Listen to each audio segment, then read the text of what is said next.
السلام عليكم ورحمة الله وبركاته. ازيكم؟ عاملين ايه؟ يا رب تكونوا بألف خير.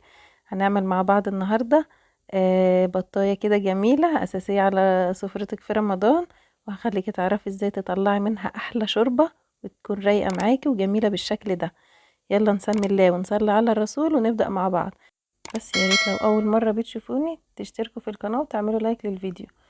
أول حاجة كده هعملها، هجيب حلة على النار فيها مية بتغلي وهنزل فيها بكوباية من عصير الطماطم، وهنزل كمان ببصلاية سليمة، ومعايا بقى مكعب من المرقة وحبهان وورق لورا وفلفل اسود، مش هحط اي حاجة تاني. واول ما تبدأ تغلي معايا بالشكل اللي انتوا شايفينه ده، هبدأ كده انزل بالبطاية بتاعتي. انا غسلتها كويس بالليمون والجنزبيل وصفتها. وبعد كده بكتفها زي ما انتوا شايفين كده، عشان بعد التسوية ما تبقاش الاوراق بتاعتها مفتوحة وشكلها مش ظريف. هنزل بيها في المية اللي بتغلي، وهسيبها بقى خالص تستوي مع نفسها. لو مستعجلة عليها ممكن تحط معلقة صغيرة من السكر. هسيبها تستوي وتاخد وقتها خالص على النار. اول ما تبدأ تدخل معايا في التسوية هبدأ اضيف لها الملح بتاعها.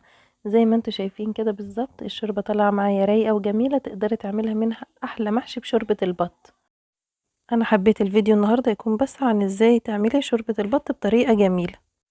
بعد بقى ما استوت معايا طلعتها من الشوربة وحطيتها في مصفى، صفت الشوربة كلها اللي فيها. وعشان تاخد بقى اللون الجميل اللي شفتوه في اول الفيديو، بجيب كده معايا 3 معالق من الكاتشب، وبمسك كده بالفرشة هدهنها كويس قوي، واوزع عليها الكاتشب من كل الاتجاهات. الكاتشب هيديها لون حلو قوي، وهيديها طراوة كده هتعجبك جدا. بعد بقى ما ادهنها كويس جدا من فوق ومن تحت، هدخلها بقى على فرن سخن، مشغلها من فوق ومن تحت مع بعض، عشان تاخد لون من جميع الجوانب بتاعتها، وتطلع معايا باللون الحلو اللي انتوا شفتوه. كمان اقلبها على ظهرها زي ما انتوا شايفين كده بالظبط، عشان تبقى واخده لون معايا من فوق ومن تحت. هدخلها بقى الفرن ونشوفها بعد ما تخرج من الفرن.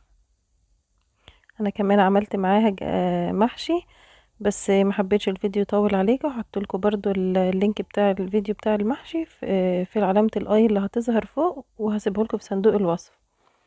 حاجة كده ما شاء الله، احلى حاجة تاكلي بيها المحشي هي شوربة البط. زي ما انتوا شايفين البطاية حاجة كده ما شاء الله، لون وشكل والشوربة بتاعتها رايقة جدا. تقدري تعمليها في العزومات هتشرفك جدا. يلا بقى اعملي لايك للفيديو واشتركي في القناة وفعلي الجرس على الكل عشان يوصلك مني كل جديد. اشوفكم الفيديو الجاي بألف خير. مع السلامة.